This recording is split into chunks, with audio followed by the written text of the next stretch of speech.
Good morning, Yankee fans. How's everybody doing?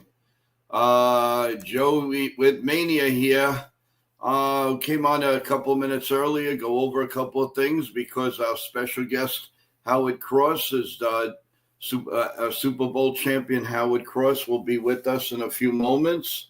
So I wanted to just go over a couple of things. Of course, get your questions ready for Howard Cross, former Giant Super Bowl winner. Put it in the chat, and I will go to as many questions and answers as we possibly can. I want to give a quick scoreboard update in case anybody missed anything. Of course, the Yankees beat the Nationals 11-2. The Braves beat the Marlins 12-1. The Guardians 4-3 over Tampa Bay. The Mariners 4-3 over the Padres. The Red Sox nipped the Orioles 3-2. The Toronto Blue Jays came back and beat the Minnesota Twins 9-8. Let's see. The Royals beat the White Sox 12-1. The Pirates beat the Cardinals 2-1. Texas all over the Angels 20-3. That's more of a football score. I think Howard would appreciate that. The Astros 4-0 over the Rockies. The Dodgers 5-1 over the Reds. The Giants all over the Cubs 12-3, and the Athletics shut out the Detroit Tigers 7-0. So that was your scoreboard from last night. We'll definitely get into Yankee news a little later, but got to tell you, we're really excited about our guest who's going to be coming up in about 1 minute. I'm going to just everybody, please remember, press the like button, subscribe. Yeah, we are getting close to our goal. So really, really excited. We got a big day again today. We have Sean Chacon coming on at 2 p.m., who used to pitch for the New York Yankees and now is the manager of the Trenton Thunder. And we're also going to have a post-game show later on, hopefully after the Yankees win their game. Just like to bring on co-host Evan. How you doing, Evan, with this New York Giant cap on? And Evan, good morning. And if Howard Cross gives me the thumbs up, we can bring him on. He's ready. All right, guys, let's bring him up. Have your questions. I'll try to get to as many as we can, and we will get to Mr. Super Bowl champion right now. Let's bring him up. Good morning, sir. Thank you so much for taking time of your busy schedule to come up with Joe and Evan. How are you? I'm doing good, guys. How are you doing? Fantastic. Knowing you were coming on, it was awesome to hear. People are very excited. And first of all, how are you? How's your family? And we know about the good news about your son, which we'll get into. But first, let's hear about you. How are you doing? I'm very good, man. Very blessed. You know, every day you get up and look down at dirt, not up at dirt, you're winning. So I think that's a great thing. Awesome. Well, we heard the great news about your son. Congratulations to you and your family. You must be very proud. Yes. Tell us a little bit about it. He put in a lot of work, spent a lot of time in Notre Dame, was able to finish his master's there, played an extra year with the NIL process. Thought that was, pretty smart on his behalf, trying to get his master's degree.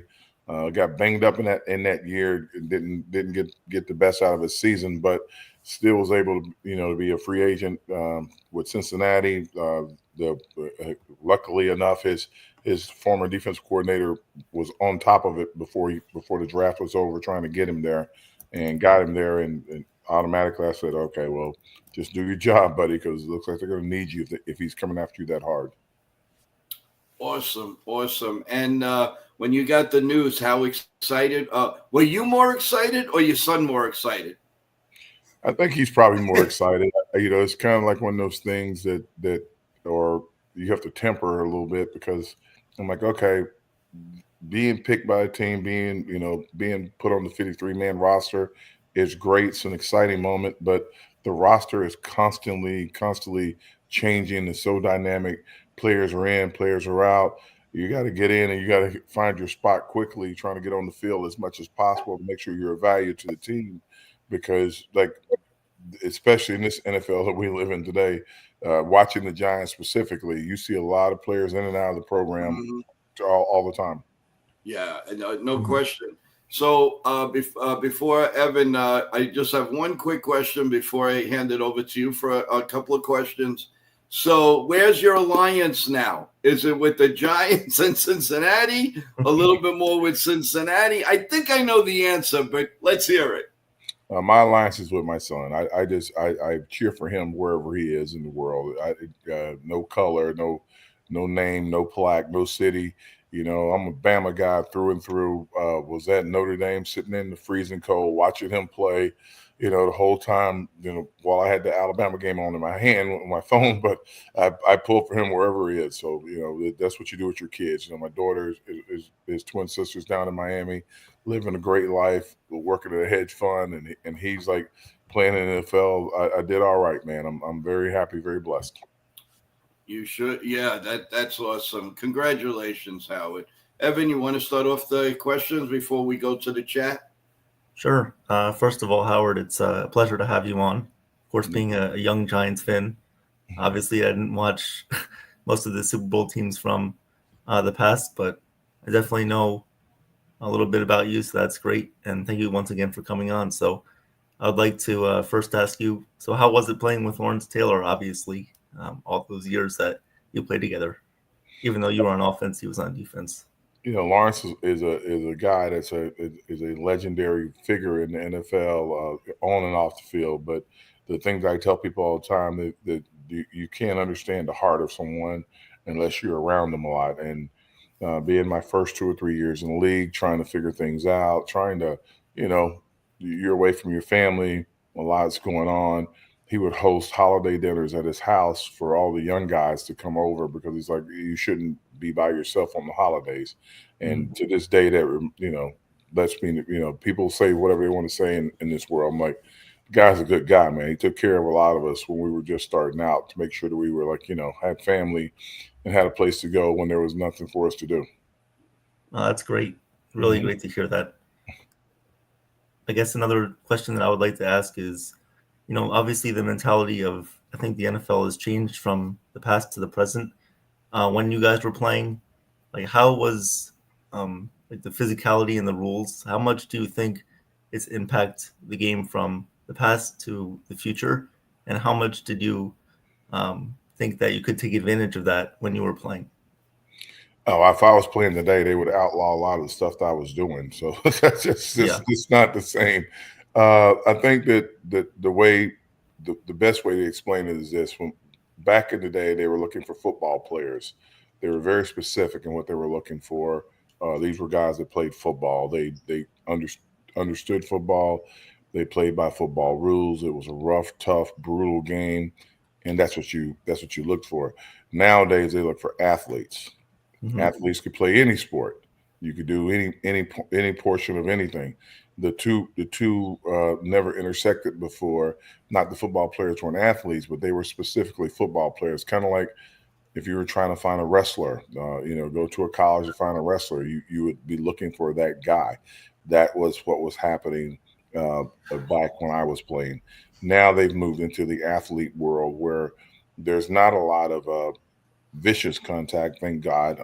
I think there's not a lot of, you know, hitting guys going across the middle. There's not a lot of there's no way to really, you know, come across and really sack a quarterback and take and blow him up. So when you take things like that, there are no more pillback blocks. There's no blindside shots. There's no wedge in the kickoff return. They've taken out a lot of the big impact plays the best they can to make the game safer, but it's just a different game. Definitely a different game. And like, when I speak to guys like Ronnie Lott, myself, and whoever, like either we wouldn't have been able to play a down or we'd have played for 1,000 years. Wow. Definitely used to be different. You guys were very physical team. I love that. Yes. We have a couple of questions for you, Howard. Charles, a loyal viewer here. He asked you, how was it for you to play for Bill Parcells? Everybody asks me that. Bill and I are good now. I mean, because when he was a coach, he was a tough, rough. Bill couldn't have coached in the environment and the world that we live in today, because everybody has emotions, everybody has feelings, everybody has, you know, you couldn't talk to people the way Bill talked to you. You couldn't express the things that Bill expressed. Bill was a hard nosed guy. Like, Bill was like that. Jimmy Johnson was like that. Coach Saban was like that, even up until recently. It's just hard to imagine, being in a situation where someone is that rough on you and expecting you to, be okay with it. He would have coaches that were his, the good guys, because he was going to be the bad guy to try to get the most out of you. So it was just different. Here's another question for you, Howard. What was your biggest moment besides the Super Bowl win as a player, with the years of experience that you have? Oh, what was my biggest moment? I have no earthly idea. Like, I enjoyed all of it. I think there's nothing that really sticks out. We won the Super Bowl. We did a lot of great things. Helped a lot of kids along the way, doing a lot of charity work, speaking in schools, speaking at churches. I have really no really extraordinarily moment outside of that. Just I think things blend together after you have kids. Like, your kids are born and everything else kind of starts to smash together. And I think more about their lives and their accomplishments than whatever I did in the past. Before we go on, I have a big hello for you, Howard, from Nitin from NR Media. He's on the plane, actually going away for a few days, but he wanted me to say thank you so much for coming on, and he really appreciates it. And congratulations to your son. And we're all praying that he does very, very well, and we're all excited to see him. Thank you very much. So he will, if he could, he would have come on, but on the plane, it's a little difficult. But so we have in the chat, actually, as you know, this is a Yankee show. Yes. And of course, we are turning into football and all of that. And there's one he's texted me about 20 times. He says, do you like baseball at all? Do you follow baseball? And he wanted to know how you feel about the New York Yankees. Do I follow baseball? I'm sorry, I have to ask you. He's blowing up my phone. I would say with Coney and me and Jeter and who else? Wells, Big Wells, Mariano. I see Mo from time to time. So yeah, I would have to say I like baseball. But I have a specific era. I would say probably more than anything else. It's kind of like Ewan and Oakley and Starks and that era of the Knicks with Coney and Wells and Jeter and those guys and Mo. Like, those are the guys that you kind of hung out with, you did events with, you got to see, and that would be kind of my biggest era of baseball. I don't really follow as much probably as I did back then, because I knew the guys so well. Like, we spent a lot of time together hanging out. I think who else would it from the Mets would have been Strawberry and Doc when they just kind of moved back and forth between the Yankees and the Mets. Piazza was around a little bit, so being involved with the local teams, even the Yankees, the Rangers, and the Devils, you get to know a bunch of the guys that are here, that they make this place their home. We do a lot of group community work for different programs. So yes, during that era when I was able to be around them a lot, I definitely spent a lot of times and watched a lot of their games. We have this is from Bob Rizzo. He asks, with a lot of football players going to try to be a WWE superstar, did you ever think about it? Were you ever approached? No, I'm not a WWE guy, or that was never something that I thought never even considered it. I think that's cute. No. That is the highest level of acting and improv that you could possibly do. That would have been something that I would have been able to accomplish, because I think it's fun. I think it's funny, but I think it's a lot of work. Those guys go through a lot. They spend a lot of time going through the sets, learning the stunts, the jumps, everything, trying to make sure and trying to garnish enough, appeal from the fans, enough following so they'll get a shot to be the champ for a little bit. So that was never my plan, or never part of my vision. He also asked, "What did you think about Lawrence Taylor's skit with the WW at that time? WW. Well, it was between the WWF and WWE. I think, if I remember correctly, LT wrestled Bam Bam Bigelow. Correct. I think that was right. They went in, had fun with that. He went out with the McMahons, and they convinced him to come in and do it. He had to have several like appearances, like in Manhattan, Times Square. He was doing stuff. So that's when I realized, like, there's just no way. That's like it was so much leading up to what was it, like a 3-minute fight that 3-minute action. Stone Cold. Yeah, you got to go through everything to just get to the point to like, 'cause it's all it is. It's constant promotion. Yes. It's like constant promotion, and that's when I was like, this is crazy. Like, how many? It's like, hey, could you go to this event and be there for him? Because the guy was injured at the moment. I had a shoulder brace on. I just had shoulder surgery, and I'm watching. I'm like, yeah, we go to his house for Thanksgiving. I'll go wherever he needs me to go. And I was showing up to as many events as possible. I think we did 12 events before they ever did the fight. So I was like, this is too much. I like that. No, good answer. Good answer. All right, here's one that I'm going to get in trouble, but I got to ask it anyway. Richard is one of our big viewers also. Howard, question, please.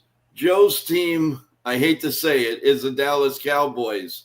Do you think Jerry Jones interferes too much in the day-to-day football decisions of the Cowboys? And is this one of the reasons why they're not winning?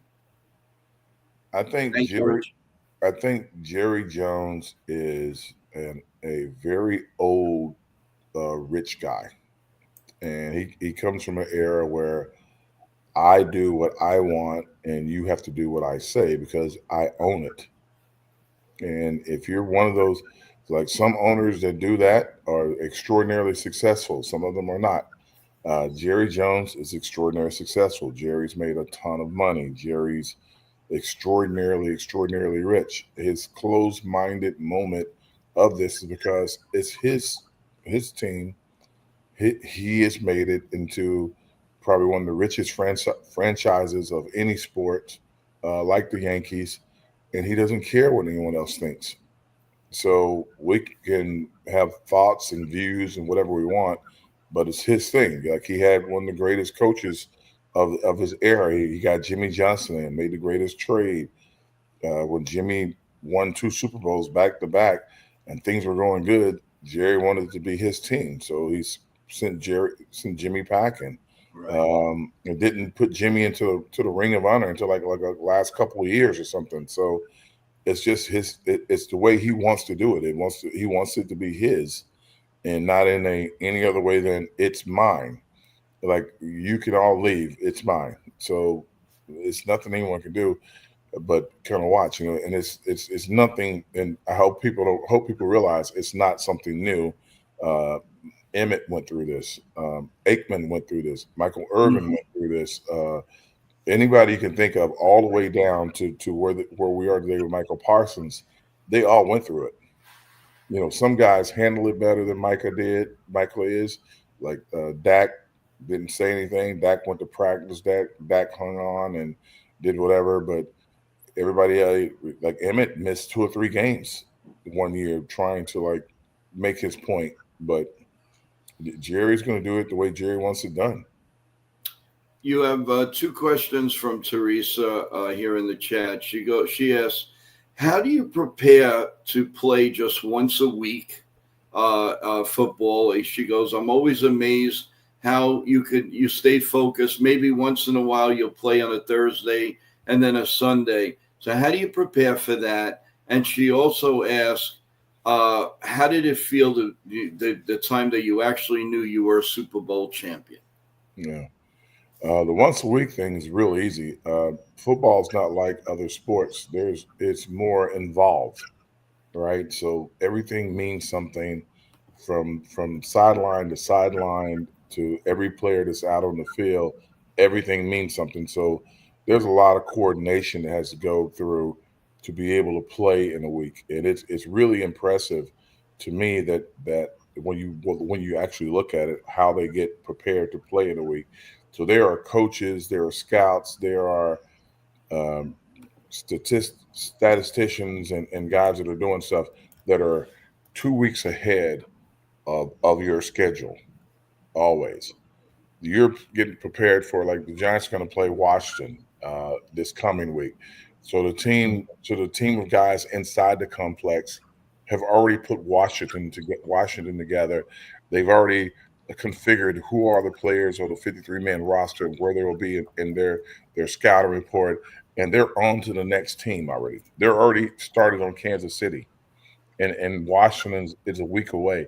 They're already on to Kansas City, starting to break down Kansas City and get their traits, their who's playing, who's going to be there, what to look for defensively, and then they'll before they play Washington, the game starts, they'll be on to the next game.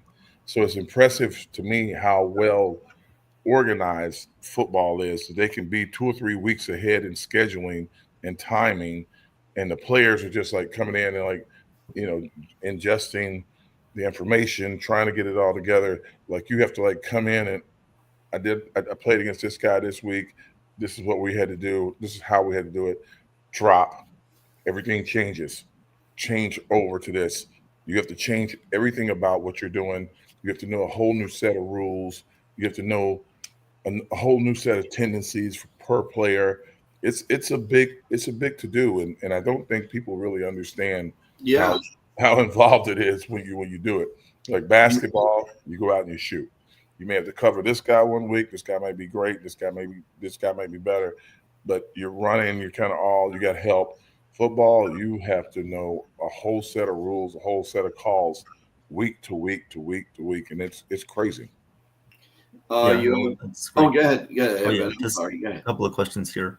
I mean, based on what you just said, you have to prepare for the team and not just them, but the officials. So, back then playing, when you were playing, how hard was it having to receive like the information that you had based on like the playbook, and how different was it, do you think, like from it is from today? Because today you have like a lot more plays, a lot more motion set screens. So do you think that back in the day, obviously it was physicality, running the ball down your throat? Do you think that it was easier to sort of digest the information that you received from the coaching staff compared to how it's like today? No, it's the same. It's the same. The same? Okay. It's and I don't know how far along these guys are and how what they do, because the system has changed. You can't spend as much time in practice. You can't spend as much time in meetings. I mean, we had scouting reports on everything and everybody, every official. Remember when the officials went on strike and how upset everybody was on TV and everything, and they were, oh, we're going to lose control of the game, and I was laughing. That really wasn't the reason why the coaches and the GMs were complaining about it. They were complaining about it because they had scouting reports on every official, bringing in guys from college that no one knew. You didn't know what they were going to call. If you don't know what they're going to call, you can't coach guys a certain way to be prepared for the officiating staff. Like that. That's how in detail it was. Here's one that people still don't believe. We played the Super Bowl against the Buffalo Bills. The Mhm. whole point of the Super Bowl was, try to keep the game close, try to keep the game close. The game becomes close, and now Buffalo has the ball. We knew from the scouting report that guys to this day still don't remember it. In the scouting report, they said the Scott Norwood was less than 30% over 45 yards off of grass, Mm, wow. right? Like little things like that. If you ask Sean Lundell that, he'll say like, yeah. Like when they stopped it, we're like, oh my God, thank you. I'm like looking like, oh, let's see if it's true. And he missed it wide right. I'm like, holy smokes! Like this is like they detail every hang time of kicks, all kinds of things. You'd be shocked at the amount of information that flows through. And if you're a really good player, and I mean a really good player, You read all of it. If you're a player that's like, I'm a great athlete, I'll be okay. You can be the greatest athlete in the world. If I can read up on you and know what your tendencies are, I'm going to beat you. So like we really studied and paid attention to all the details. And I think I heard some basketball players talk about their quote unquote scouting reports as well. And they had to scout guys constantly. But in football, it's because you have to scout so many different guys. It's a big detail. Well, we have a quick surprise for you, Howard. Before he takes off, Nitin wanted to say hello to you, so let's get him on. Nitin from the plane, how you doing? There you go, man. Hey, what's up, Howard? How you been? Can you hear me? Yes, I can. Yes, I can. How you been, man? Thanks for joining Joe's show. I'm glad I could be here. Yes. Are you gonna be at Leonard's golf outing? No, it's on September the 8th. I think there's a broadcasters outing the same day. So like, it's so funny that a bunch of my buddies, John Stark's outings that day, broadcasters outings that day, and New Jersey Altas is that day. I'm like, it's the first time ever they all kind of met in the same place. So I can't be there. Okay.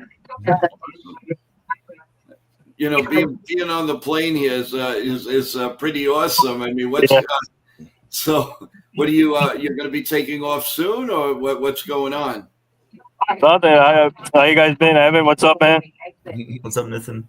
Awesome. Nice to see you. How you ready for another Giant season, Howard, with Jonathan Casillas? Yeah, I look forward to that. I look forward to the season. I think the Giants have really strengthened their offensive line, and I think that kind of, for any team, if your offensive line's playing well, then the rest of the team plays well. Yeah, that was our next question from the chat. They wanted to know how you think the Giants are gonna feel this year. Knew a lot of things, and your feeling. Do you think they're gonna move forward this year, or how do you feel about this? And do you feel that they're ahead of the New York Jets at this point? I don't beat on the Jets at all, but I know that from watching and the players they picked up, the offensive line, they even some of the later draft picks they got on the offensive line. These guys have really come a long way. If these guys stay healthy and they play anywhere close to what they played in preseason, that lifts the whole team. Then you look at the defensive side with Dexter and Carter and Burns and Thibodeau.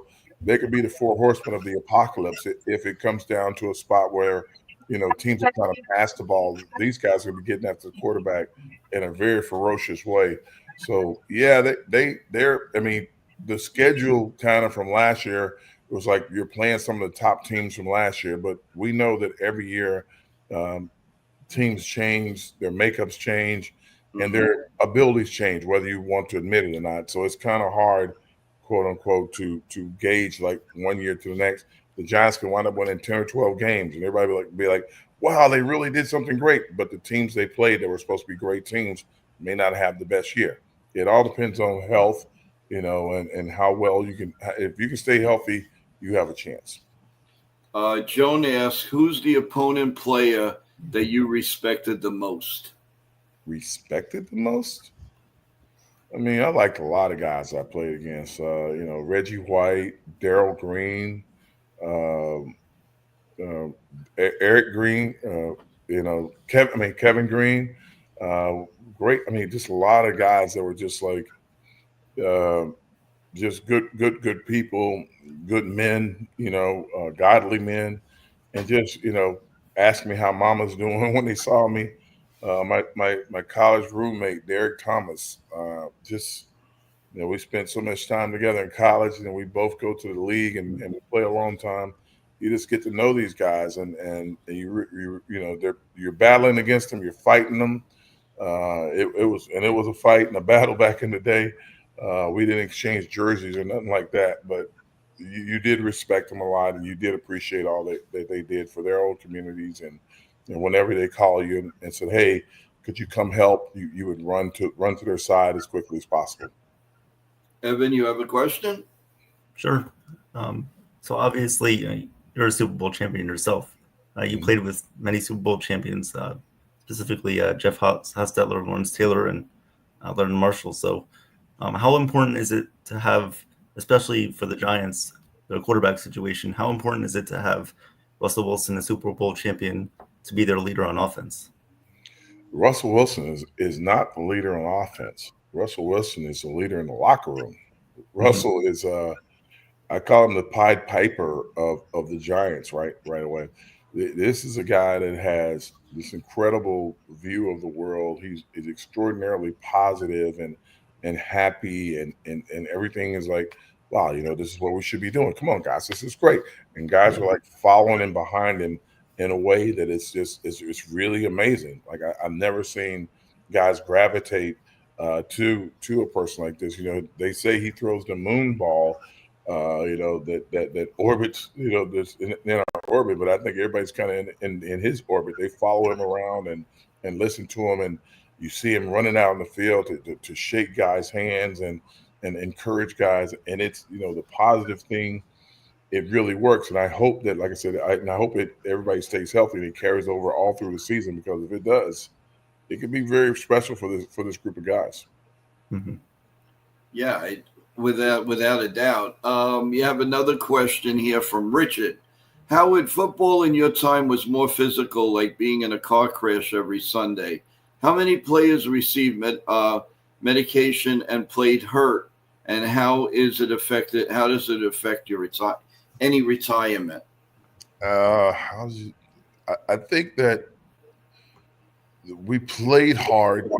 We played banged up. We played banged up because, unlike today, where guys are able to, like, if you get something, you're trying to sit down as quickly as possible.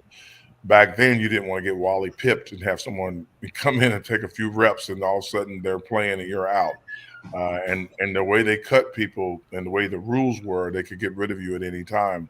So guys played no matter what. And again, it was a physical game, and we wanted to play. We probably wouldn't have changed it for anything in the world, but you do dislocate things, hurt things, and later in life, and it's not professional football. It's like any sport, and I tell people this all the time. If you played high school football, you talk about, my knee, my hip, my back. If you wrestled in high school, my knee, my hip, my back. If you played basketball, you show me all your weird fingers, and it's just, baseball catchers, they walk funny. Like, it's just things that you really are doing is super physical. Guys just look different. We're not all gonna be walking around like Sugar Ray Leonard, looking beautiful, still amazing. Could be a promotion model, and he was a boxer. So we go through a lot, but as athletes. You played in 207 games, which was pretty amazing, and you received 17 touchdowns. Was there one or more touchdown? Which touchdown was very special for you? Is there any moment where you said, "Oh wow, this really happened"? Did it? When and where did that happen for you?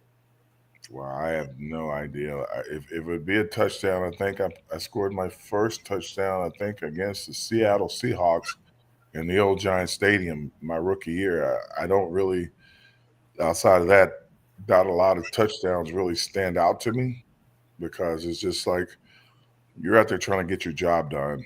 You're out there trying to, help the team any way you possibly can.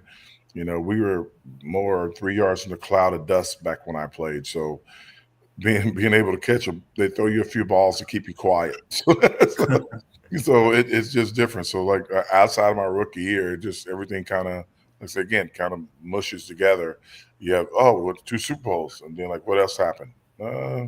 We played football like a lot. Like, it kind of, A lot of football. like you're looking. I see highlight clips. I'm like, oh yeah, I remember that. Oh wow, that was crazy.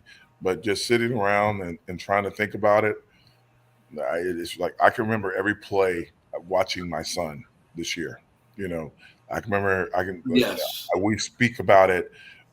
He'll call me at halftime just to, like, hey, what are you seeing? What are you seeing? Like, because I'm studying him so closely, which is going to be sad because I'm going to be doing games, and I won't be able to see him. And I'm like, I'll go back and watch the replays of the game, and we'll talk about it. But it's just, it's watching my daughter back in the day play lacrosse, and like watching every move she did, and I'm like, this is like this is things that I remember vividly.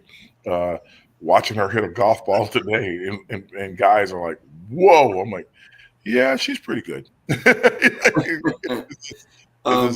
Kevin asks, is it pretty tough when you're retired, as a great athlete as you've been, is it pretty tough to watch on TV or commentate, say, my God, I wish I was out there? Do you ever have those moments? Nah, I don't want to do anything that's going to affect my golf swing. So yeah, I'm pretty good. Wow. And watching my son, still continue his athletic career, it's been pretty amazing. I got to coach them all as kids, and kids to this day still call me Coach Howard. They're like in their 20s now. I'm like, Coach Howard. That's kind of funny. It's all that stuff is kind of what replaces your play and your, like, I don't sit around and go, man, I wish I could be out there. This would be. I don't even look at the game in the same way. Like I look at it for what it is, and I enjoy it. Richard asks in the chat, do you think that John Madden, what kind of influence do you think John Madden had and would be for today's game? First off, John Madden, because EA Sports picked him to be the voice of the NFL game. He made more fans of football than probably the NFL was making of football itself. Wow. Because kids played games. They were on, I think they were Nintendo games. They were whatever system they were on. It was like you got a Madden game, and Madden, there was the Madden curse. It was the who's going to be on Madden. And it was the Madden ratings, and everybody played. Like kids were playing it, adults were playing it.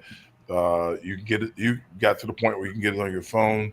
Like he really transcended football by becoming the voice of that game and becoming the voice of that era. And people, he's in the Hall of Fame, but people don't realize he's one of the biggest promotional figures in football. When people talk about basketball, we think about the Jordans, right? As a standard shoe, the jump man, and how important that is to the game. And every player try to get the sneakers, like LeBron's, the Kobe's, the whatever. In football, it's Madden. If you think about it, you don't think about any other games. You think about Madden.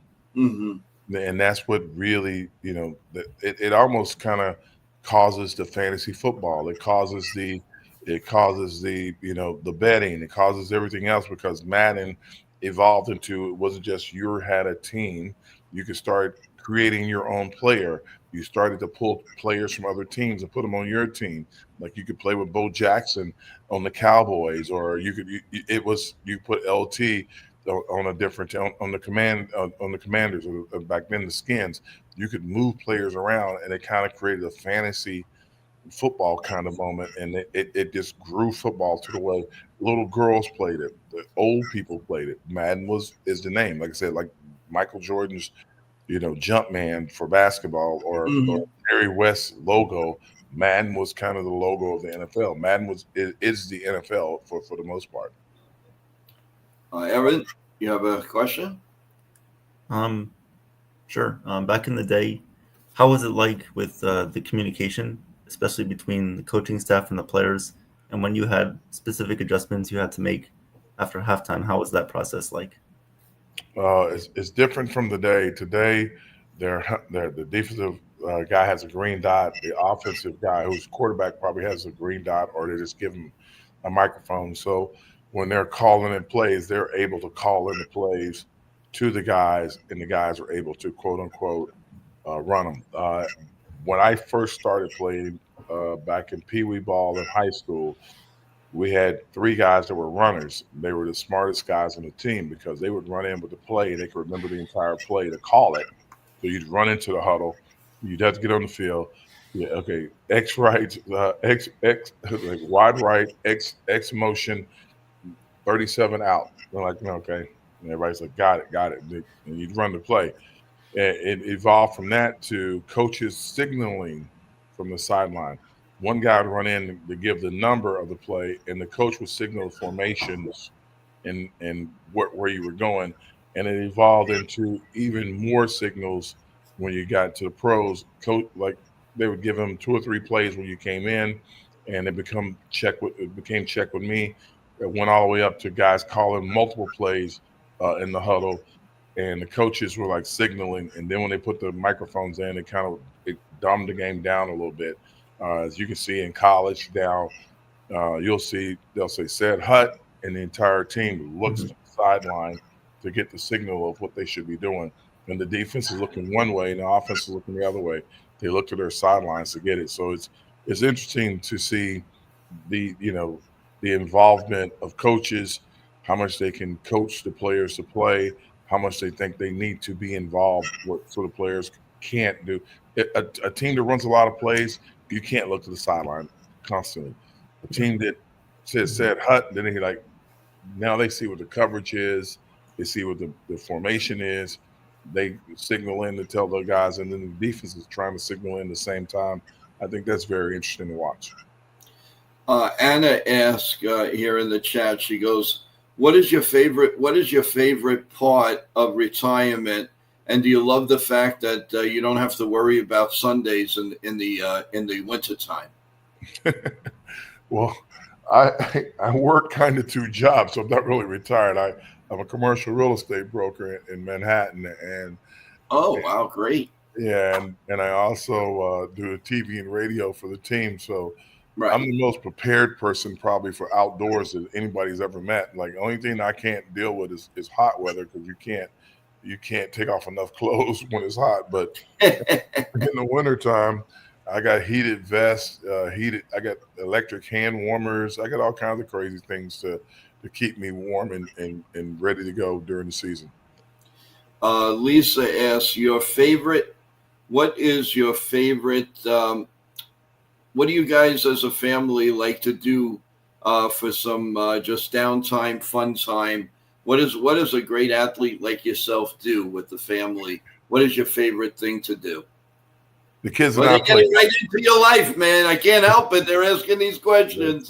The kids and I play golf. Like we go together and we go out and play golf. We come back and we cook on the grill and sit around, or I'll make some dinner for them, and we sit around and just laugh and talk about what's going on in life. That's you don't get a lot of time when your kids get to be everybody's different, I guess. I was raised where you grow up and you go out into the world, and my dad always talks to me on the phone, and I call him.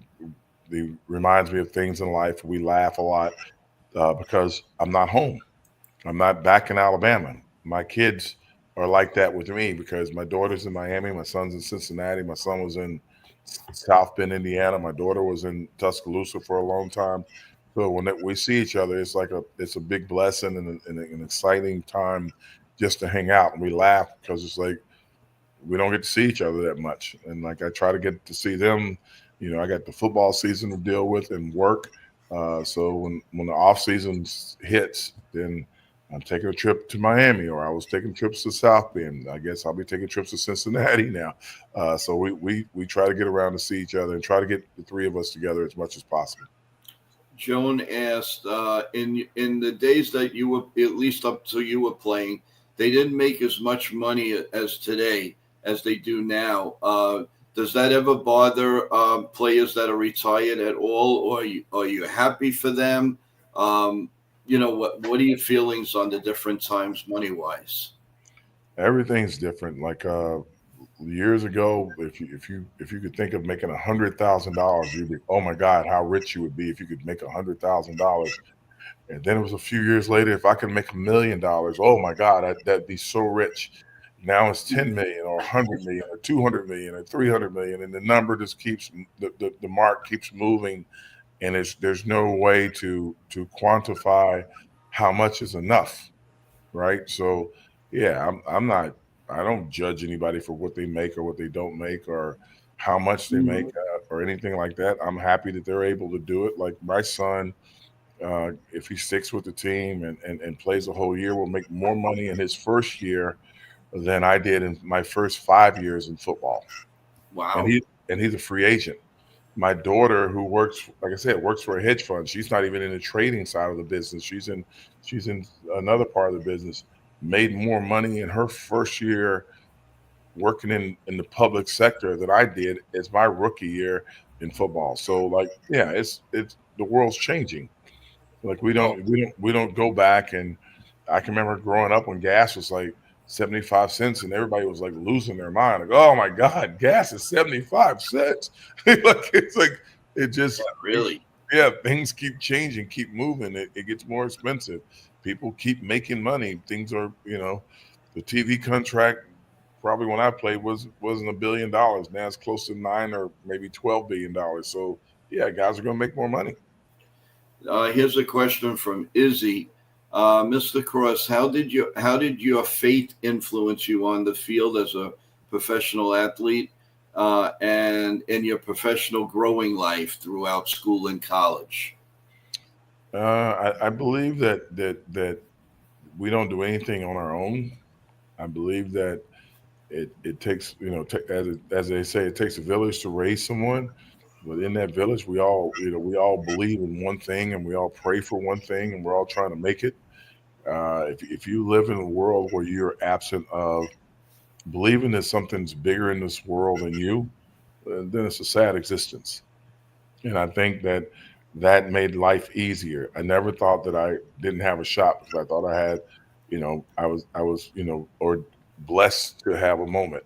And I make jokes all the time. People are, you're lucky. I'm like, yeah, I don't believe in luck. I'm blessed. So like, because lucky you can have good luck or bad luck. Yeah. So if you believe in blessings, you don't have to worry about the good and the bad because something's coming around the corner in a good way for you. So that's how I always looked at it. Yeah, that you believe in destiny, you believe in karma, Yeah. John Ferrazzo asked, all right, we loved you as a player. Now we want to hear what your observations are. Give us a scouting report of this year's New York Giant team.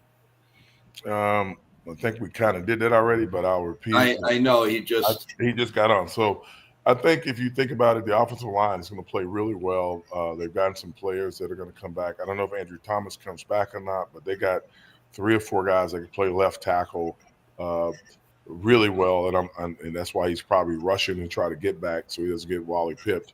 The quarterback situation is going to be stable because the offensive line's playing good. I'm hoping that the running game is able to pick up and get like 4 or 5 yards of carry. That would help out the passing game.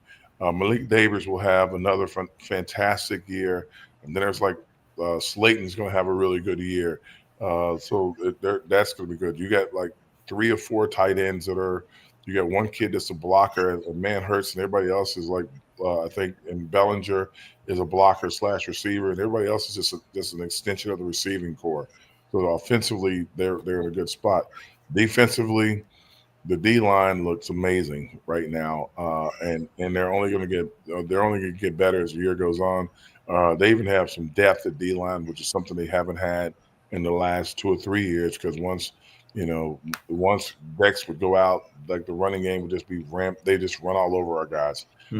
They've gotten some pretty good defensive backs and linebackers. So again, they look solid all across the board. It just depends on how well they can hold up and how healthy they are during the season. If they're all healthy and playing the way they're playing now, they're going to give a lot of teams trouble. So I predict that they'll do a lot better than was predicted by everyone because no one saw this coming on from the health of the offensive line.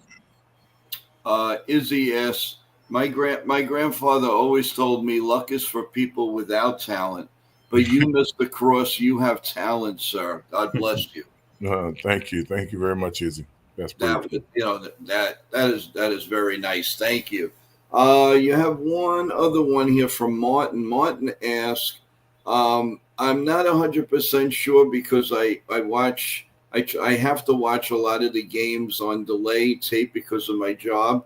Mr. Cross, where can we find all of your knowledge on TV?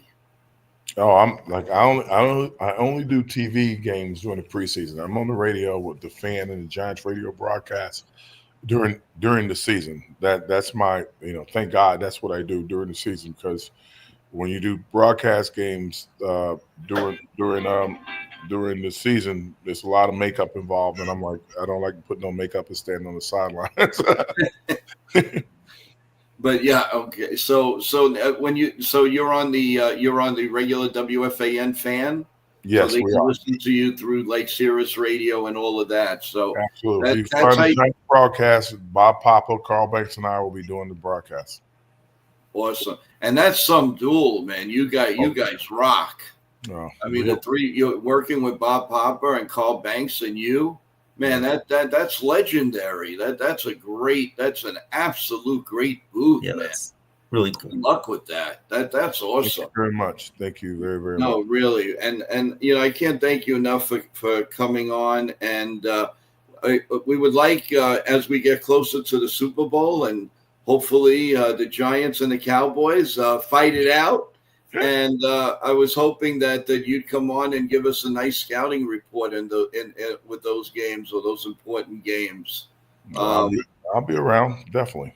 We would love to have you, and we thank you so much for taking the time to give us your great expertise. You are a wonderful player, and I already said prayers for your son. I have a feeling he's going to do very well.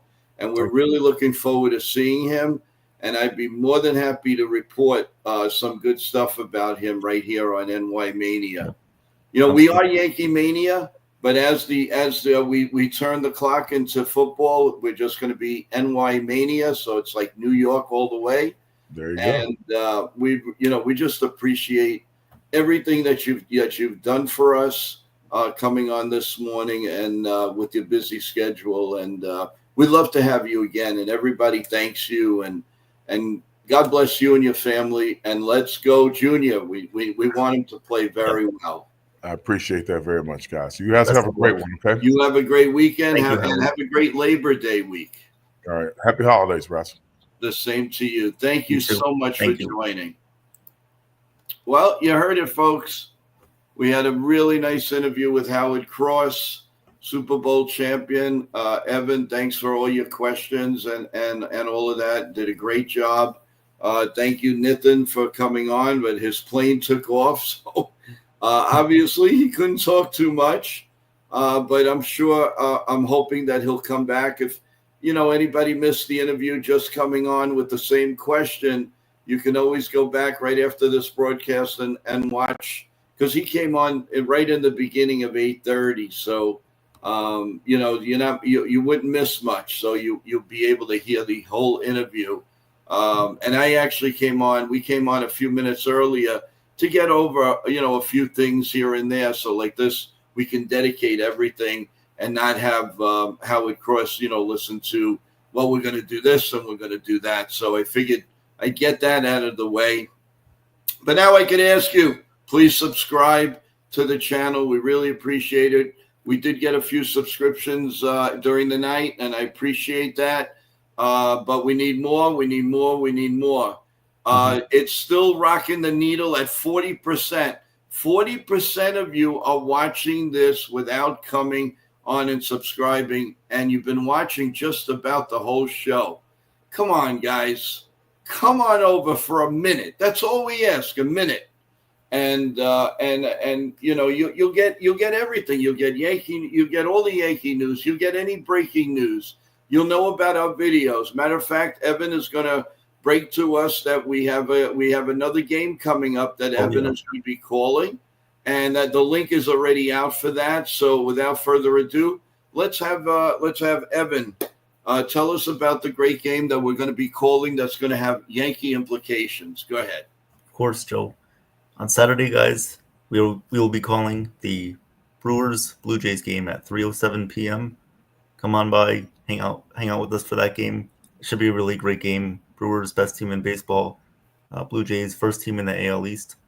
Who knows with our week schedule? Who knows? Let's see if we can gain some ground on the Blue Jays. I know they've been winning recently, but I think that game was a really, really exciting opportunity for us to call. We were also thinking about calling the Pirates-Red Sox game. However, I think just the excitement overall, the storyline around this overall series between the Brewers and the Blue Jays, I think it's a really, really, really good series upcoming for the Yankees, for their implications, and overall for baseball.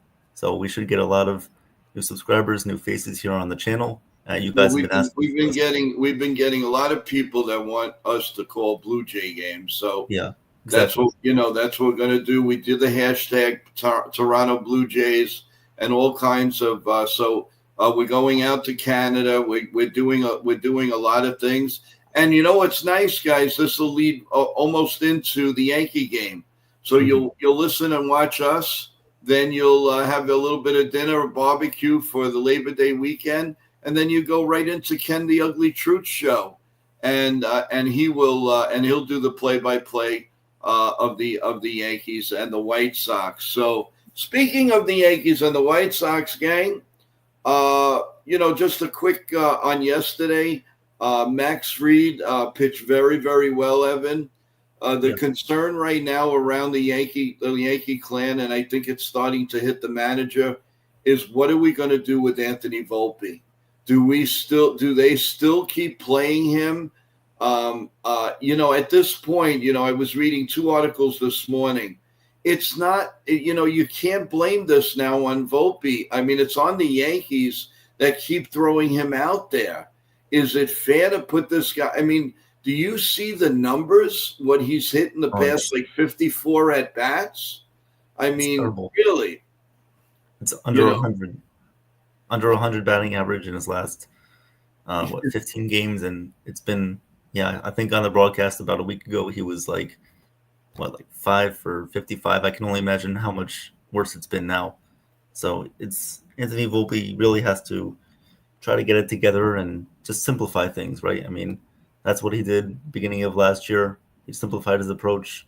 See, I think what I don't understand, Evan, is if the Mets could send down their catcher that was struggling mightily, even for 5 days, and bring him back up, I mean, just the weekend or whatever, they should have thought of that a few days ago so they can bring him up for September 1st.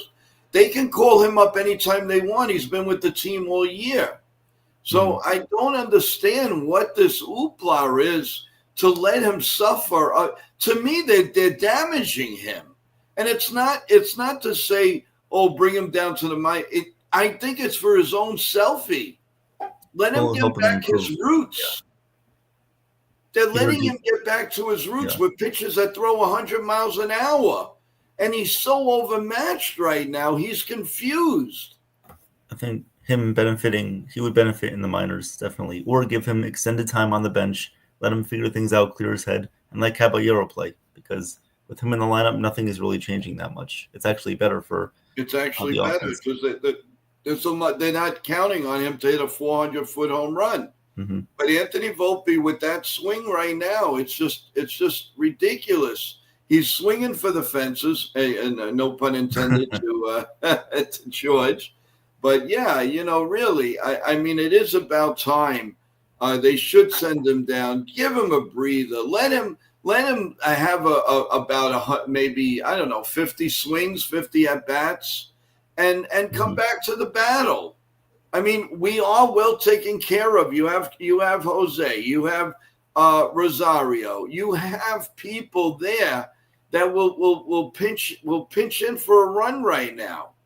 But there's so much hype. They hyped them so much that they just feel that, oh my God, they don't want to look stupid to the public. But they're doing a favor to the man. They're not hurting him. They don't understand that. Right. Want to get to this question of Richard. Joe, please do me a favor when you have a football season starting, baseball ends. New York Mania will be your show. Don't wear a cowboy hat. Oh my God. All right. I'll make a promise to you, Richard. You get me 5 subscribers and I won't wear the hat. How's that? I think that's a good deal. Get me a couple more subscribers. Let me know that they subscribe and I won't wear the hat. Listen, either which way, I would never do that. And if you don't know me by now, I would never disrespect New York Giant fans. I have this hat on because it is a Yankee. This is my trademark. So rather it's baseball, whatever, this is what I'm going to be wearing. I will not put on anything else to hurt any other fan base, especially that I'm in New York. I would never do that. So please understand what I'm all about. I'm not like these other people that will, they don't care. They'll wear the Giant, whatever, something else of another team that they like. I don't do that. And I will never do that. And please get it out of your head, everyone. I will not disrespect New York Giant fans, New York Jet fans, Cowboy fans, Cincinnati fans. I don't care who you are. Now, if you want me to do that to respect all the Red Sox, I'm sorry. I don't think I can. But I respect the Red Sox fans that are in here. No problem. Am I going to root for the Red Sox? No. That I can tell you. That's a flat out no. But it's all in fun because it's all sports. But don't ever think that I would disrespect a team that comes from not only New York. I just wouldn't do that. And I think in the 5-6 months you people know me, you know me better than that. I am not going to disrespect anyone. So that's the last I'm going to say about that. But thank you, Richard. I mean, I'm glad it came out. I really am. Let's see, Joan. They hyped it. Well, this is about Volpe. They hyped his offense. Then when he didn't pan out, the gaslight, the elite. Then it was the elite defensively. Mm-hmm. No, you're right. You're 100% right. I think that my feeling is I love Anthony Volpe. I love everything about him. I love his family. They're always so kind to me. Like I said, I played a little ball with him when he was a little tot, about 4, 5, 6 years old, and he had the instincts of a lion. And but I mean, let's face it, he needs to reset. He needs a reset, and you can't do it up here in a major pennant race, especially if you're still going to first place. There is nothing wrong, and you're not going to say it's a flop if you bring him down and let him have maybe 50 to 100 at-bats at AAA. There is nothing wrong with that, nothing to be ashamed of. CC Sabathia was sent to the minors, and he's a Hall of Famer. So I rest my case. Let's move on. Let's see. I have no issues with Volpe as a person, but it's a business. We'd be fired. We'd be fired. Okay, you got it, Joe. Joe, some people think that if they subscribe, they have to pay. Let them know that it's free and there's no charge. Of course, yep. Subscribe, everyone, is totally for free. Totally. It's not a super charge. It's not a badge or anything about the donate to the show. Not at all. Not first of all, I can't even do that right now. And people have asked me about super chats, and I can't do that until 500 subs and 1,000 for their own commercials. But I can't. What I do have commercials that I have done on my own that are sponsoring our live games. So I do have that. But even when the super chats come aboard, the subscribe is absolutely free. You have no obligation whatsoever. Just come on and enjoy the content. Really, absolutely no affiliate to any money or anything. When the super chats come aboard, if you watch other creators, that's up to you. People buy fans super chats. People do this. People do that. I'm not looking for anything. I'm looking to get my 500 subs, and like this, I could say thank you to each and every one of you. And remember the trivia. What was that? Remember the trivia.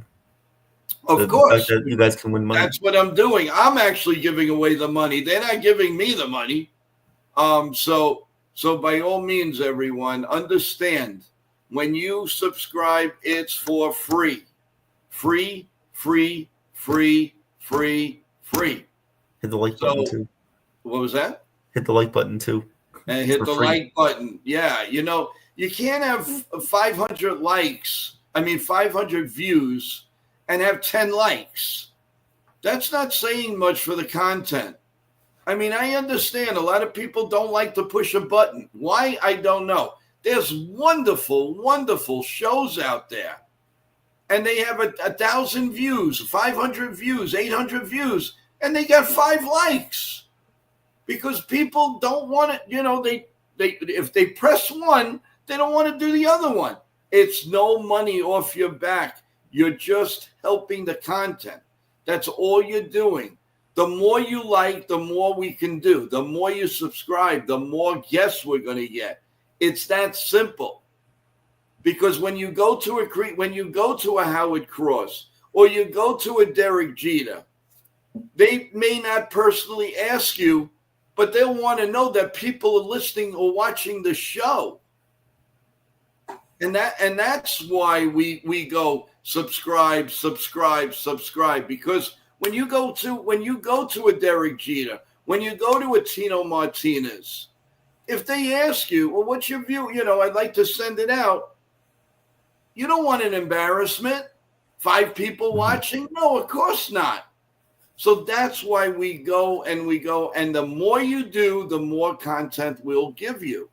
So it has nothing to do with money. Okay? And if you want me ever to say it again, I'd be more than happy to. We're just starting up, guys. This is the foundation. We've had great guests already. Imagine how much better we can get with the amount of growing we can do. Yes. And the advertisements come. And they come. They see all the views. They see you guys are there. You're rah-rahing the show. You're there every day. You watch the play-by-plays. You come in the morning. You come in the pregame, the postgame. So that's what it's all about. That's what, other than that, I don't expect anything else. Jake, I think Wells is here because Fried likes pitching to him. Okay. All right. I agree, Charles. He has no plan. Yeah, he has. Right. He doesn't have. I guess we're talking about Volpe here. Let's see. Volpe and Wells both need to be sent down. Why is Wells up here and Escara in AAA? Well, that's a good point. That's a good point. When you eventually have huge viewership, you will have guests calling you to come on the show, or their agents will call you. You're right, Richard.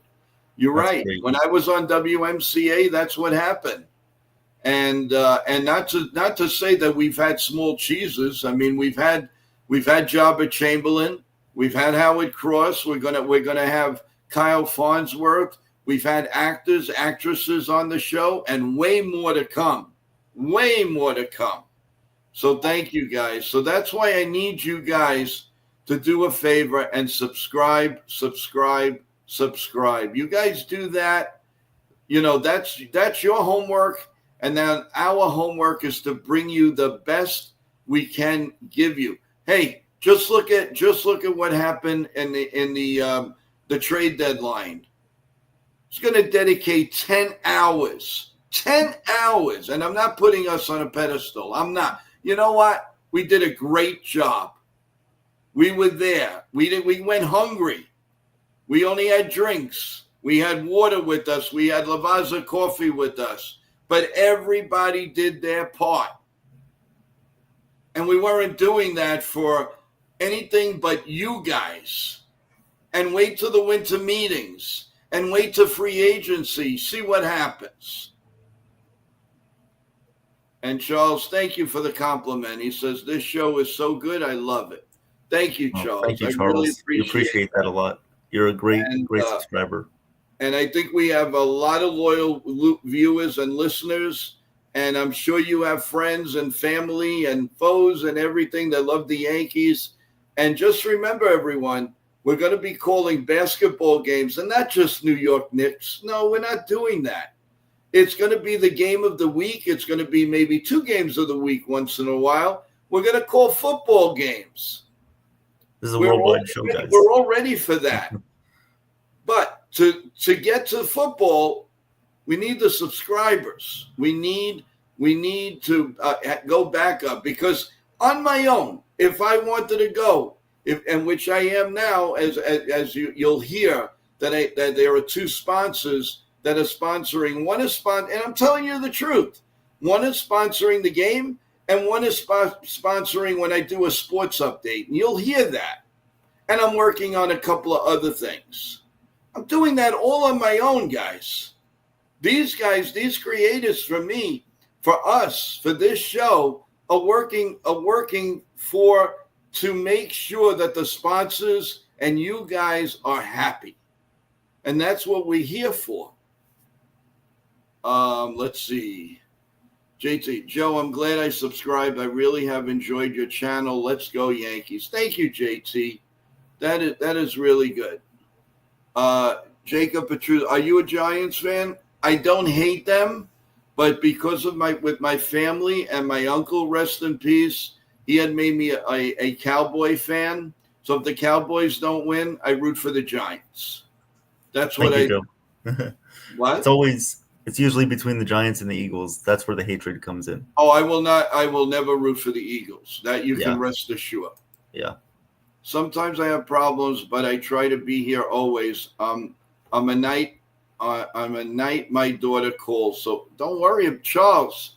You are part of the family. You've always been part of the family. So don't worry about that. And Charles says, I was there for the trade deadline. Oh, yeah. So I know you were one of the dedicated ones. And I appreciate that. I really, really, really appreciate that. Great, Charles. Joan Wells swings at everything. Yes, he does. Mm-hmm. Yep. I think I already said this. Yep, the Angels will be okay. And I like this. Please like and subscribe, please. Mm-hmm. Yeah, I really, really appreciate it. Listen, I do everything for you guys. I don't do it for anybody else. I do it for each and every one of you. And let me tell you something, and I'm very proud of this. I've never said this, but I've had shows on WMCA where the people basically out of nowhere became the Islanders' front television announcer and radio announcer, 2 big writers. I would rather ask them before I could want to say their names. If anybody followed me at WMCA in the early 90s, they know who I'm talking about. So I am very proud that my vehicle helped them get to where they are today. And they did get help from being on WMCA with me. Trust me when I tell you that. Richard, Joe, you are very modest. The reason why you're getting everybody to try to help you is because you as a person are super and you really know your sports. Thank you, Richard. I don't pretend. I'm not 100% with football. But when the Cowboys do better, and and all of that, I am. But I'm not going to sit here and lie and tell you, oh, I know everything about. No, my biggie is baseball and hockey. That is my best. Basketball, I enjoy. I will look at all the stats and all, but there's only so many. If you want to succeed in something, it's got to be one. You got to have a niche, and my niche is the New York Yankees. I will go up against anybody. I mean, but I don't need trivia. I'm talking about just knowledge, period. Forget about trivia. You talk about what Ron Guidry did. You talk about what Mariano Rivera did, what Babe Ruth did. That's my niche. I don't need to be a trivia buff. I don't care about I do the trivia to give away stuff to you guys. But I don't need to study that. I don't care. I care about my knowledge. I can tell you games of 1978, how they won the game, how they lost the game, what injury was in there. I can tell you all of that. And believe me, I've forgotten a lot of things that many people who think they know the game don't even realize what's going on. And I'm not putting myself on a pedestal, everyone. I'm not. I'm just trying to make a point why I do what I do. For you and you guys alone. Nobody else. Everybody that subscribes in here is my family. Period. Charles says we love the Yankees. Joe doesn't want to show off. No, I don't, and I never will. I have Jacob. I will never show off. I'm not going to pretend somebody I'm not. I've never done that, and maybe to a fault. No, I didn't retire from radio. I did a lot of other things. Radio was very tough in New York City, and I was offered positions in like Cincinnati, Ohio, a few places, and I just wasn't into it. My family's in New York and New Jersey, and I just couldn't do it. I knew I had other traits that I could make a living, never get to be a millionaire, and I don't care about that. I want my health. I want my family. I want my friends, and I want my podcast. Those are the most important things in my life. So I couldn't get, it went on radio. I enjoyed it. But what I had to do leading up to it, no, I wouldn't do it because it was very hard in New York City. Very hard. Mr. Joe, please don't call me Mr. Joe. I'm Joe Yankee, Joe whatever, but not Mr. Joe. Don't make me old. I'm not old. It's only a number. You're better than me with the trivia. I can't remember what I had for dinner. Hey, Izzy, come on. Don't make us laugh. Yankee girl. Charles, yes, we do. Yankees are my life. Yankee girl, you got to come on, man. You got to give us the pleasure of having you on.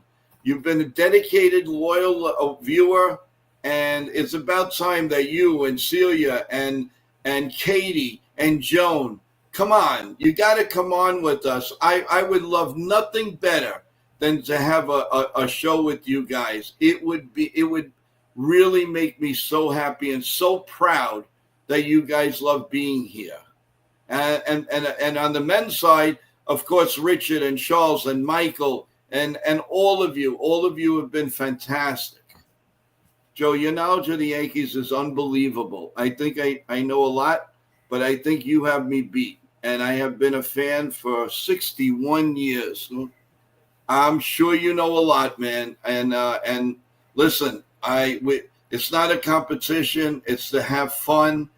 It's my passion. It's in my blood. My mom, rest in peace. She always said, I said, Mom and Yankees and Dad. Those were my three words. And she swears that I said Yankees when I was born. She swore by it. Let's see. We say this one. Joe, as long as on Sunday you can make a good pasta and a good sauce, that's all that really counts. You have to enjoy your life. And I do. I take all pleasure for the family of making baked ziti, chicken parm, eggplant parm, sausage and peppers with onions, all kinds of pasta. I love it. I absolutely love it. Okay, I had that already. Let's see, Yankee girl. Okay, Izzy, did I do that one? Oh, okay, here's one.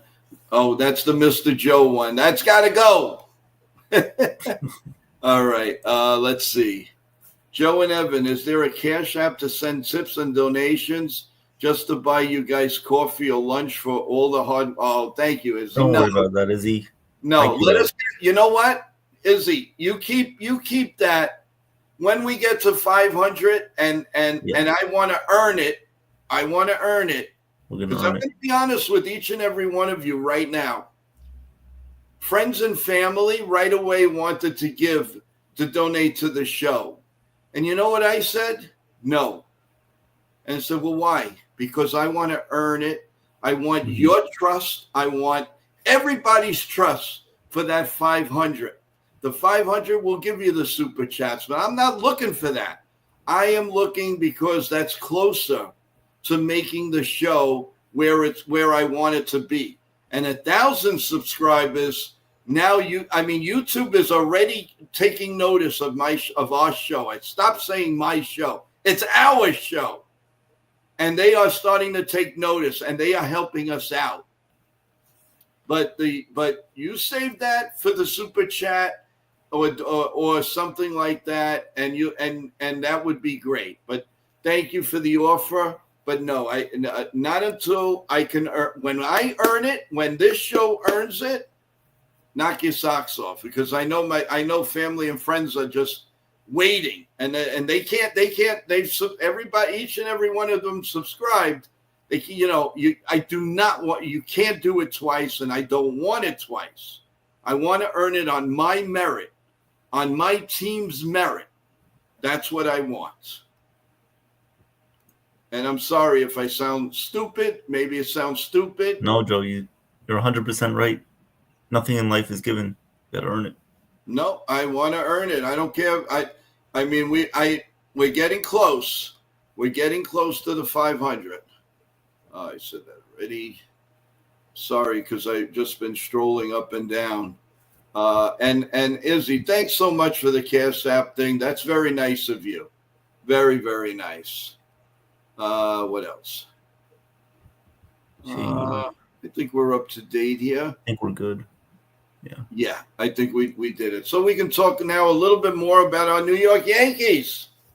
So this 4-game series, what do you see? What do you like? What do you make of it? And who do you think is going to be a star this weekend, Evan? Okay, well, I'll start out with that. I'll start out with the start of the game, or start of the series. I think the start of the series will be Cody Bellinger. I think he's going to have a big series. When he was playing with the Cubs, he did well against the White Sox. So I think Cody Bellinger is in to have a great, great series this upcoming weekend, starting tonight. Our pitching matchups: Will Warren, Carlos Rodon, Cam Schlittler, and Luis Heel. So I'm going to look for the starting pitching to continue to have their success, at least go about 5 or 6 innings, continue to give the offense a chance to succeed. I really want to see Aaron Judge have a big series here. I want to see some of the bench guys contribute too. I really want to see Ben Rice in the lineup consistently, especially against the White Sox pitching, which isn't very good, but the White Sox have been a little bit of an underrated team this year. They haven't been great pitching-wise. They suffered some injuries, but they do have some young hitters that are improved, and with the coaching staff they have now, they are definitely able to get the most out of their abilities. So with the Yankees, I just want them to keep it consistent, not really change the lineup a whole lot. We'll see if Stanton is back in the outfield tonight, which I think he will be, which means Dominguez probably won't play. And overall, I want to see us continue to have success, play small ball, play smart, and let's get these wins. Let's try to sweep this series, but if we take 3 out of 4, I think we'll be happy with that. Overall, it will be a 6-1 stretch here before we play the tougher teams. Okay.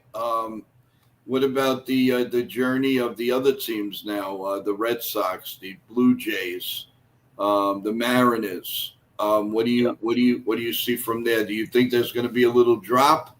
Do you think they're going to be just nuisance the whole rest of the way? What do you see from those teams?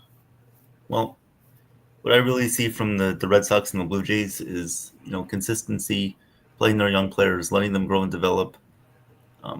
They've been pretty good all year, but with the Red Sox, we've seen them gradually grow on a good plane this year. Young players ever since trading Devers, they've been playing good baseball, good starting pitching, and damn, Aroldis Chapman has been lights out for them. So with them, they've been great. I think they'll continue to be great. Obviously, I hope they don't, but with the tougher schedule coming up for them, I think it will be a little bit challenging.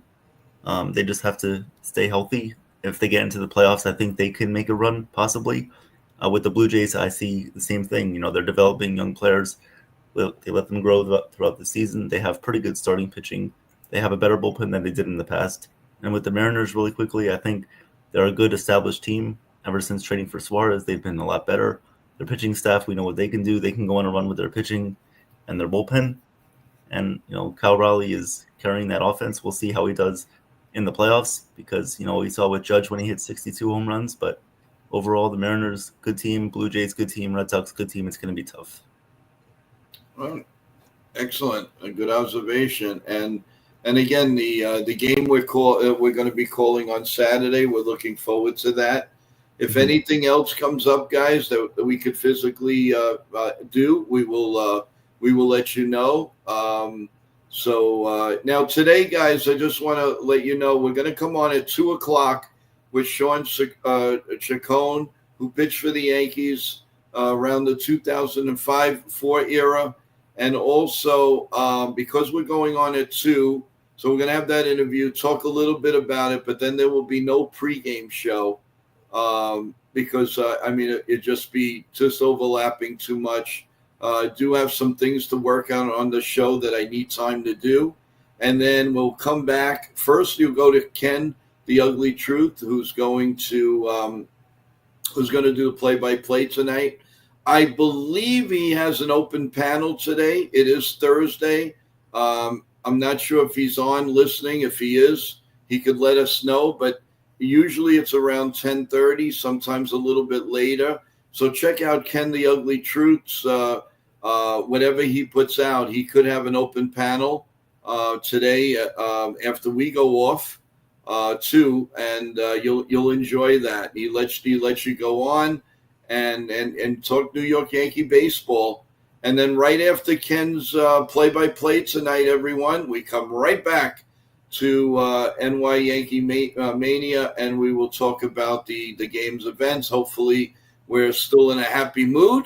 That would really be fantastic. So, stay tuned to that. Evan, are you joining us on the post-game tonight? I'll be here for post-game tonight. Okay. The Sean Chacon you said is a little tough for you, or? Yeah, I'm not gonna be able to make that stream. So we're probably gonna have Chef Nick be with us for that. Oh my God, he just look who appears. I mentioned his name. Holy cow! Now I sound like Phil Rizzuto. Let's bring him up. Oh my God! Just say my name in front of a mirror. I'll what a miracle! Oh my! I know, better late than never, right? Oh my goodness. First of all, let me welcome you. Good morning. Good morning, guys. Morning, everybody. And the next thing I want to ask you, would you be so kind to be with me for the Sean Chacon interview? Sure. Yeah. I'm looking forward to that. Actually, I have a bunch of questions to ask him, but I'm not gonna be. I don't want to sound like I'm starstruck and like just No. We had a Super Bowl champion on, so have you listened to the whole show? I mean, do you understand what we're trying to do here? If you'd like to talk to the people about that, it was very nice that they want to do the Cash App and send some money, and I won't accept it. I want it done correctly. I want the 500 subs. Then people can do what they want to do. You can make a comment on how you feel about the show. I would appreciate it. Are you talking about what you said, the Cash App? You said. Well, they were talking about doing something in Cash App to give something to say thank you for the show and all of that. And I will not go that way because we want to earn it here. Oh, we want the 500 subs, and we want to move on from it. Oh yeah, of course. Yeah, no, that's respectable. Yeah, of course. I think of course that's a good idea to help the channel. But no, I think that's logical and that's respectable and reasonable too on your part, what you just said. So yeah. Right, and they get subscribers.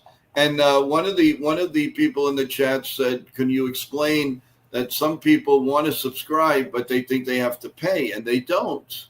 It's absolutely free." Oh yeah, it's free. Oh yeah, no. Absolutely free with no obligation. The only obligation you'll have is that you'll hear from us knowing when we're going to be on, or if we have a great interview, if we have a chat going on, if we want you to come up. That's the freebie of it. That's the beauty part of it. Yeah. Well, anyway, going. Did you catch Howard Cross at all? Yeah. So I completely forgot that he was on. So I caught a little bit of it. I'm sorry I didn't pop on. I didn't have that. Like I said, I'm not knowledgeable with football. I used to be, so I don't just want to come on and just not contribute because I wouldn't know what to say. I could have stood back and just listened like I did in the chat. But yeah, I caught part of it though. It was a great show. Yeah, very good show. Thank you. Yeah, Richard, as a first time I see Chef Nick in the living color. Oh, thank you. I was looking vintage, just like fine wine the other day. So yeah, thank you, Richard. And I liked it. Either which way, nothing changes with you. You're still the man. Oh, I appreciate that. Thank you. So it doesn't. Yankee upcoming series. I was just asking Evan, what would make your weekend? I mean, obviously, and what would disappoint you? And talk a little bit about Anthony Volpe. Oh man, I was gonna say just with everything with yesterday, it was a very great win. We got a chance to flex our muscle, gain confidence with that type of win. Getting to Volpe, I just wanted to mention Grisham. I mentioned yesterday that I love his swing. It's a very natural, fluid swing. So just for him to get that home run, I think his mustache had a lot to do with it too. So he has the power of that mustache that gives him that extra power, But yeah, Ben Rice, of course, no surprise there. Judge, I'm glad, he's showing signs of life. Bellinger always hits those belly bombs. Jazz got 3 walks, which was very good. That's a very good sign that he was very patient yesterday. Dominguez too. He didn't really do too much with power, but he contributed with the hits, with a ground rule double and so. McMahon, I like McMahon's swing yesterday too, so hopefully he's on the right path. Fried, what a beautiful start. You can't really ask more than that. I was and please, no more blisters. We don't want no more blisters. Just keep doing good, Max. And Paul Blackburn, I call him the pitcher of the Pirates of the Caribbean because of his last name. He gave up 2 innings. I'm glad he went 2 innings and not 10 innings, so that's good. But yeah, gave up 1 run, I think 2 hits. But I did like his stuff, so I think they should trust that a little bit more. Not, don't put him in high pressure situations. Wells finally got a hit, which was a home run. So is this something? I love your takes. Oh, he finally got a hit. Yeah, and, yeah, well, but this is something that he can, I'm not gonna. One game, I don't know what's going to happen today, but hopefully he can just look at what he did to get that hit and then do it again, duplicate it, And then finally going to Volpe, send him down, just send him down. They're not going to do it, but just send him down. Come on. He's, even if they threaten to bench him, okay, it's going to be a half a game. It's going to be 1 game, a game and a half. He's going to collect the dust for that, for that time period and then go back out. So that's not going to help. So I would send him down and then, let him, when he's good on a streak and getting consistent, then bring him up. But, that's it. That's the only answer. With going to your question, Joe, what am I expecting with the White Sox 4-game set? So I'm glad they swept the Nationals. It was expected on my part and on the fans' part. So I think it's Warren versus Davis Martin today, right? I think Will Warren's on the mound. So yeah, and so I think Will Warren's going to do good. I think he's going to go 7 innings. I'll say 2 runs, 6 strikeouts, and then they're going to, let's just say, I'm going to say Mark Leiter Jr. They're going to put in for the bullpen, or Devin Williams. But yeah, I'm looking towards the Yankees sweeping the White Sox, like I predicted. Wow, yeah, you predicted 7-0. Yeah, so far so good, right? So far so good. Yeah, so far so good. So I'm predicting they're going to sweep the White Sox. You get the kudos. And so go ahead. I'm sorry, I don't want to. No, I was going to say, Richard, would like this answered, Chef. That's for sure. You, Chef Nick. I have to ask you a big question. Why is it when I go to a Greek diner, their cakes are so massive, so delicious? How do Greeks stay so skinny? Well, it's up to Greeks to stay so skinny because a lot of the going with the diners, the diners have it's. Some of it specific diners, mom and pop diners, before they got corporate. Believe it, there are diners that are corporate now, but they used to make their own cakes. They used to make everything from scratch. Now it's like they're cutting corners. But going back with the Greeks, how can they stay so skinny? Well, I could just say for one thing, the Mediterranean diet.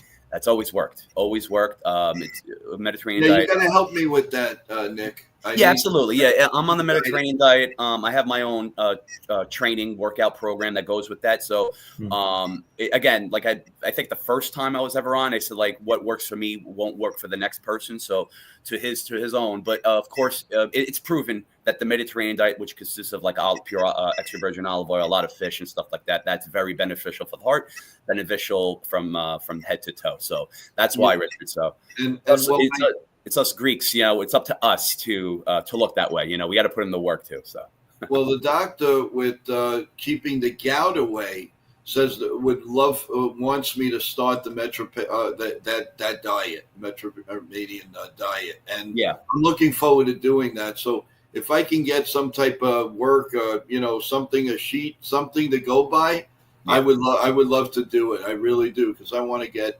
I've lost some weight. It's not easy depending on your age and all, and with the back a little bit, it's a little harder to do things, but I'm willing to do whatever it takes because I want to get back the way I was. So it takes about 20 pounds. That's what I need. So, and I'm being totally honest with you, and if you can help out with a little schedule for me, I would really appreciate it. Yeah, I mean, again, like not only do I do Yankee and food talk, but also like I am a gamer too. So if any of you young kids out there that are PS5 heads, I'm a gamer with that, but also training fitness along those lines too. I really enjoy. So there's a lot of topic conversation there, but yeah. And we can make a show for that. That's not a problem. Oh yeah, no, it's but going back to gradually losing weight. It is healthy, much healthier to lose it slowly than quickly. So, which is possible, of course, and also the consistency. So, a lot of with me too. Like I like working 20 hours a day. It's like the last thing I want to do is go home and work out. I just want to crash. So there's a lot of time. Sometimes it's not on our side, so we have to make that work. And it's also, life can never be on our side too, and we do have to make that work. But it's hard. Everything's always hard. Nothing's always easy. So that's why we always have to work hard for what we. Well, I'm sure a lot in the chat have questions. So what I like to do is we'll dedicate a show strictly on what you'd like to do. Chef, you could give everybody pointers, talk about it. And all of that. I think it'll be a great show, and it'll mean so much to people that just can't do it or feel they can't, but you might be the inspiration. So to have a show like that is definitely, and it's going to happen real soon. You and I are going to sit, talk about it, and we'll get it right on, and we'll promote it the way it's supposed to be promoted. That sounds good. Yeah, no, we'll do that, guys. So hang in there. It will be soon, I promise. I don't break promises, except for yesterday when everything went haywire with our cable and our internet because of a fire, and almost destroyed a whole borough for a couple of days. But thank God, due to Con Edison and Spectrum, they were on the ball, and within 8 hours they fixed the whole problem. So that was really cool. So again, everybody, subscribe. I can't stress that enough. It's for free. Press the like button, and get ready for some more play-by-play. And I put it out there, Nick, also that if you are interested in doing when Evan cannot, or George, or whenever, if you feel you'd like to do a game with me, play by play, we should. I'd love to do it. Let's get it out there. These people deserve what we can give them. Of course, and I am ready to do whatever it takes to make this show just fly. Absolutely. So anytime. And I always tell the chat too, if you have an idea, if you want to see something, you want to hear something, you want to do something, all you got to do is let us know. It's real simple. A lot of you definitely say hello to me and give me ideas and all at joeyankees28@gmail.com, joeyankees28@gmail.com. If I don't get to you like today, maybe it'll be tonight, maybe it'll be tomorrow, but I will get to each and every one of you. But the thing that I want to stress is I want to see these very beautiful, honest people that are in the chat come on for one show. We don't bite. We're gonna have a lot of fun, and like I said, we're gonna have that 3-on-3, 3 women against 3 men on this show, and it's gonna happen. And we got to make this happen, and it's gonna happen. So a lot of things going on, and we are headed to the Labor Day weekend. I know some people are away, and that's why I'm holding off on a few things. But that doesn't stop us from giving you live play-by-play, giving you the morning stream, post-game, pre-game, any game we will help you with. Let's go back to the talk. Nick, the chef, you know what would be great each and every day? You came on and gave us one recipe for one dish. Same for Joe, one recipe for one dish. Now you're giving me homework, Richard. Come on. Give me Wow. Look at this. I will be honored to do that. Yes, of course. Yeah, I could do that. Yeah, I could do that. That would be great. That would be great. You No, come on with your chef hat. Right. A little. We'll do. You know what we'll do? Do a demo. Let's get aprons. NY Mania. Oh, look at that NY Mania uniform from head to toe. There you go. That would be great, guys. And eventually, we are gonna have hats. We're gonna have T-shirts and stuff like that. Yeah. Everything takes time and in cycles, because if you move ahead the wrong way, it never works. Mm-hmm. And that's why I say with the 500 subs, you wait. Once that happens, then we move on to something else and move on to something else. That's how you build the business. That's how you build trust. And you guys are incredible. We're almost there. Ken says, Joe, just give him a series of salad designs. Start with Caesar. Ken, while I have you on, can you tell us, are you doing a link show this afternoon before the play-by-play? Please tell me, because I don't know what to say, but to go on your channel and find out. So now that you're here, are you doing your normal Tuesday and Thursday show? If yes, let me know so we can let everybody know. Let's see. What else we got here? Richard, yes, you could call after the clubhouse foodie. That's right. That's good. Let's see. Ken says no open panel today. Okay, Ken, thank you. Thank you for, again, can't say it enough what you did for us and NY Yankee Mania yesterday. You're a true brother. You're a true friend. And your family is terrific. Thank you so much, Ken. I can't thank you enough. You are such a big part of this show and a big mentor to me. And I can't thank you enough. And I will always say that. I will always go to bat for you and your show and your family and all. They're wonderful. And you do a great job. And I thank you. Oh, SS showed up. How you doing? Volpe does chicken palm and Wells does burritos. Trade them both together for a Beyond Chicken Palm burrito, and I promise you'll be coming out ahead. All right, SS, if you like that, yeah, why not? Maybe a sandwich. Yeah, chicken parm burrito. Some chicken parm combine it with burrito. We love you so much. Yeah. We're on the verge of going 2 hours. This is unbelievable. In the morning. 2 hours in the morning. There was just one comment I want to bring up that I saw from, sorry if I'm mispronouncing your name, Issy Devo. Question, not looking past the White Sox, what's everyone's predictions for the Yankees record in a 12-game set in September versus Houston, Toronto, Detroit, Boston? Well, realistically, I would love for them to go 6-6. I would, but I don't know. I can't really say. I think the Astros, the first game of the Astros, when they play them, is going to set the tone for that. But 6-6, breaking even, that would be realistically positive. So we'll see. I think they're going to do better than that. I got to tell you, I really do. I hope so. Yeah. I think they're going to beat Houston. I think they got something to. They got to make a. They're going to make a statement to Toronto. Detroit, we haven't played in a while, so I don't know what to expect there. And I think we're going to kick the pants off of the Red Sox the next time we play them. I hope so. That's just the way I feel. You know me with my feelings. Evan is right there. He can tell you. Oh, yeah.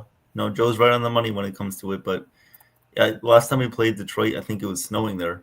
And obviously, Houston, when we played there last year, we swept them in Houston. But obviously, a different year, different results. So I'm hoping that we go 6-6, but I can't really look past that too much. I have to just we have to see how they do against the White Sox first, and then we'll give our predictions. Yeah, that's a thing. It's like certain game will set the tone for that. So I believe they're going to go 7-5 or 8-4. How do you take those apples? Yeah. How do you like them apples? I like them apples. Okay, that's what I say. Hey, Eric, how you doing? Welcome to the stream. If you're a Giant fan, I hope you caught Howard Cross earlier. He was beautiful, man. He came on exactly 8:30. I was happy I came on at 8:25 and, went over a few things and all of that.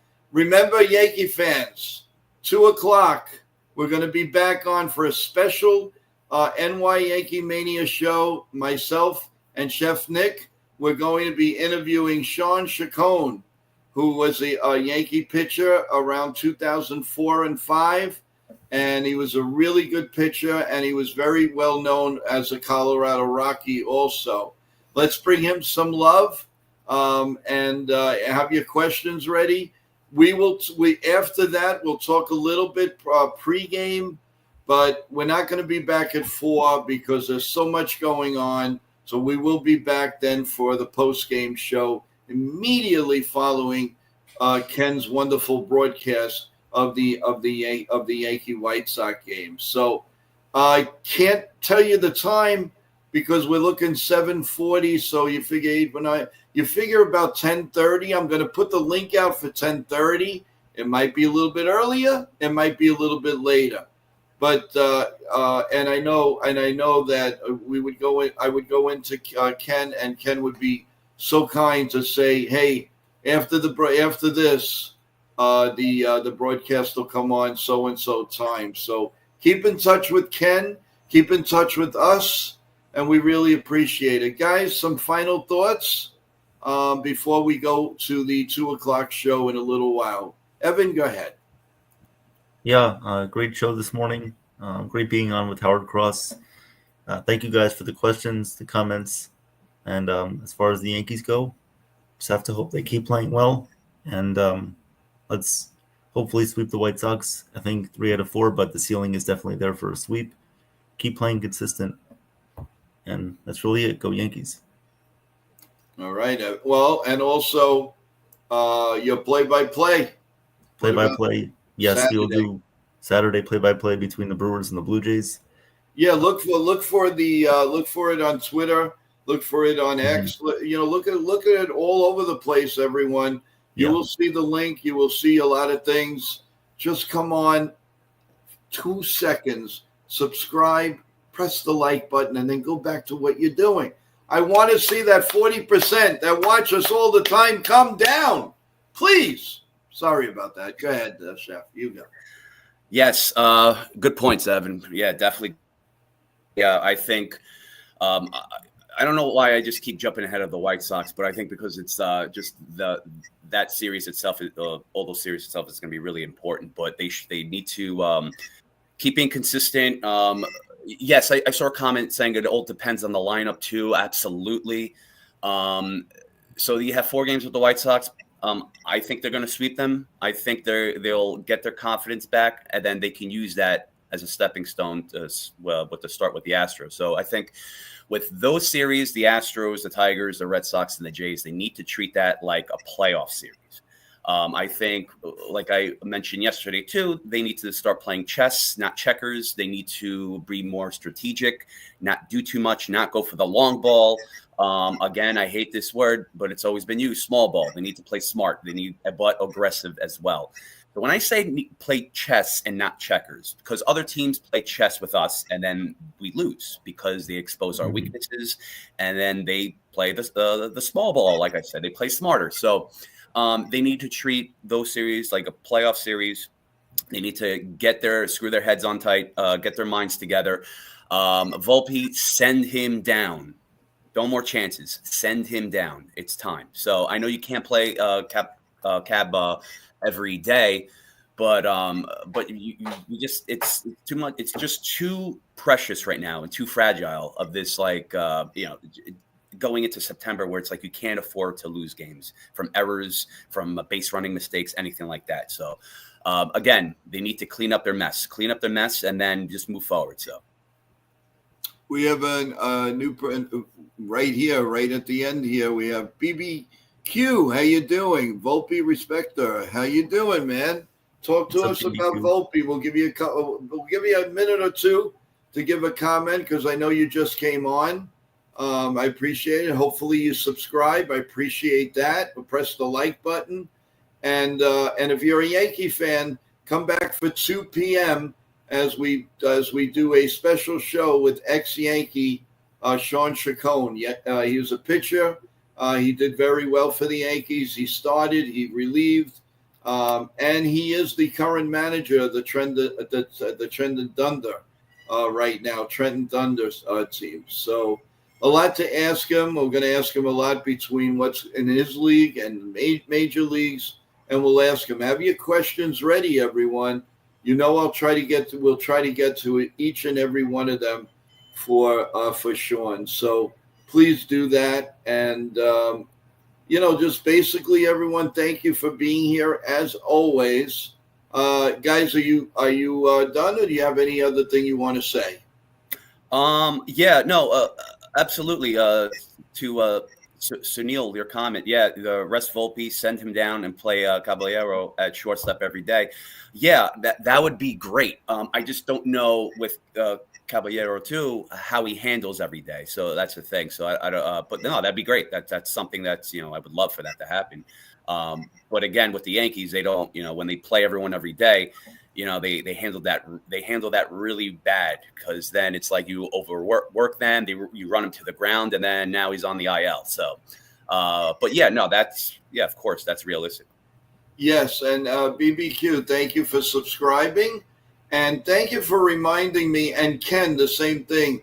Keep your notifications on so you don't miss anything. You don't miss. You'll know when we go on live. You'll get a notification right away. NY Mania is going on live. The same thing with Ken, the Ugly Truth. We'll have an interview. You'll know when our game will start. You'll know everything. Thank you, guys. I kind of always forget to say that. Notifications must stay on. Yeah. So that, and it's free. Again, it has nothing to do with anything paid. It is free. So BBQ, Thank you so much for reminding me. And also, Ken, as always, Mr. Johnny on the spot. We love him very much here. We really do. So guys were the best. Looking forward to having the interview with Sean with you, Nick. It'll be your first one. Yes, sir. Good luck with it. Evan, you have a wonderful day, and we will see you later. Yep. Work on promoting our big game with the Blue Jays. And we'll send out the lineup card, whatever. Anything changes, Evan? You want to come on during the little pregame after Chacon? You're more than welcome to do that. Okay. Awesome. Just send me the link for that too. Yeah, of course. And then we'll see everybody tonight. Hopefully, I think we might have George with us. Ben is recovering from not feeling well. I hope you're feeling better. Ben, I'll give you a text to see how you're doing.